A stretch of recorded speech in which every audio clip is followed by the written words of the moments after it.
afternoon po. Happy lunch po sa inyo lahat. So, si Teacher Joy ulit. So, dito po ako sa school ng Shepherd's Haven Baptist Church. Meron tayong tinuturuan dito na regular. Yan, isa po si Hans, aking estudyante, na tinuturuan po dito most likely po every Friday ka ang aming mga schedule. At iba-iba rin po kasi ang schedule ng mga estudyante na narito ay even sa ibang mga estudyante din. Ayan. So, kami po ni Hans, pang ilang lesson na natin, Hans? Pang 4 months na po namin. So, pero po si Hans po ay nakakatugtog na siya. Biyaya po ng Panginoon. Diba, Hans?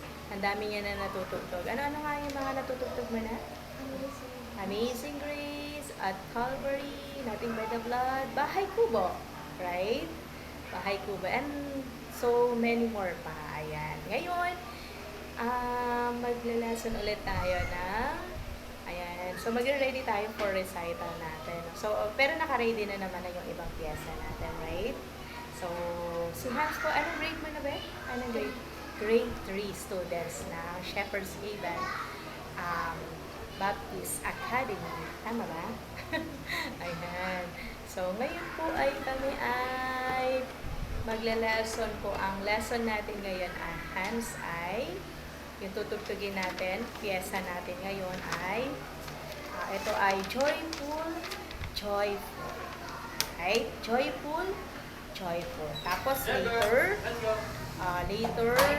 aaralin natin yung Leron, Leron, Sinta. Okay? Do you know that song? Leron, Leron, Sinta, pupo ng papaya. Tama? Alam mo yan? Okay. Joyful, joyful, joyful. Alright? So, umpisahan natin. Pero bago tayo pumunta sa ating piyesa na joyful, joyful, ikaw muna tayo muna magpo-pray. Ayan. Tapos, after prayer, punta tayo sa ating lesson. Finger exercises muna. Okay? Sige. Let's pray there muna tayo. Let's pray to Heavenly Father. Good afternoon. Thank you po, Panginoon, para sa araw nito. Salamat po sa continue na pag-aaral po namin sa panibago. Sa piano lesson, Panginoon. Thank you, Lord, sa pag-improve, pag-develop ng talent niya, Panginoon. And we pray, Lord, na someday magamit po ang kanyang talento, Panginoon, sa pagtugtog po, sa pagiging able niya sa music ministry or church ministry for your glory and honor. Thank you, Lord God. Jesus' name we pray. Amen. Okay. Ngayon, finger exercises muna tayo, Hans. So, finger exercises tayo. C major scale. Alala mo yung mga binigay ko sa yung C major scale. Alright? So, nalala mo yon? Ano nga ba yung C major scale natin? Sabi ko sa iyo, yung finger number 1, yung, wait muna. Ilan nga ba ang letter name notes sa music? 7. Very good. Ano nga yun? C, D, E, F, G, A, B. Very good. O, ngayon, ipi-play mo. So, yung finger position nga, paano nga ba yung finger position? 1, 2, 3, 1, 2, 3, 4, 5. So, ganito, di ba? 1, 2, 3, and then turn ulit finger number 1 sa F.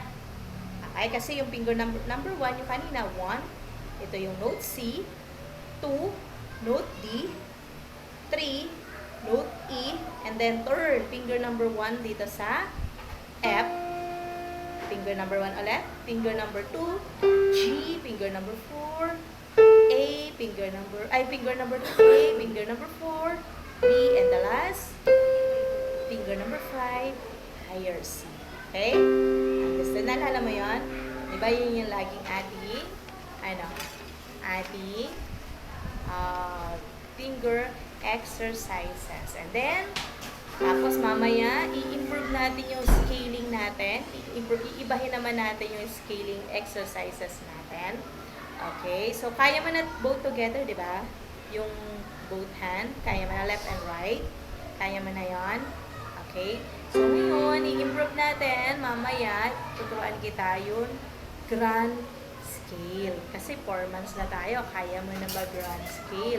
Teacher, ano po ba yung grand scale? Ayan, mamaya, explain ni teacher kung ano yung ibig sabihin na grand scale. Pero ngayon, mag-scaling muna tayo.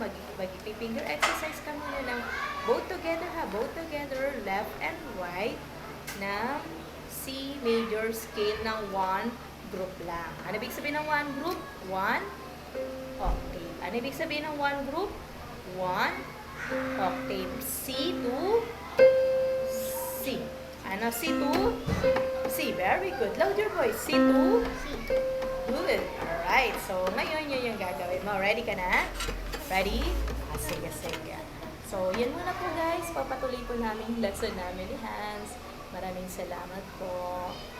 Ako po ulit si Teacher Joy na nagsasabi. Gusto ko po kopyahin yung sinasabi ni Ma'am Bernadette Sobrano. Aguinaldo. May favorite vlogger.